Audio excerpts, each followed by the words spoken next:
नाज़रीन मोरो खां असांखे रिपोर्ट करे रहियो आहे मुश्ताक अली कोराई। मोरो में सुई सदरन गैस कंपनी जे मुलाज़िमनि जे बरतरफ़ करण ऐं सिंध दुश्मन अमल ख़िलाफ़ कलोड़ा हाउस मोरो में एहतजाजी मुज़ाहिरो कयो वियो, जंहिंजी अॻुवाणी मोहम्मद साले कलोड़ो, रहीम बख्श ज़रदारी, ज़ुल्फ़कार मरीम, आशोक भुट्टो, उस्मान धूंदड़ ऐं ॿिया करे रहिया हुआ,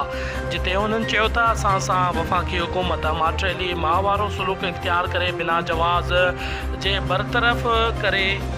छॾियो आहे, जंहिंसां असां तालके मोरो जे 29 मुलाज़िमनि न पर 29 ख़ानदाननि में बेचैनी छाइजी वई आहे। उन्हनि चयो त असांखे सदाती ऑर्डिनेंस तहत बहाल कयो वियो हो, पर सुई गैस इंतज़ामिया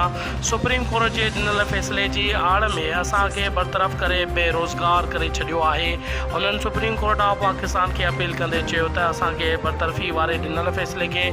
वापसि वठी बहाल कयो वञे, ॿी सूरत में सख़्तु एहतजाज कयो वेंदो।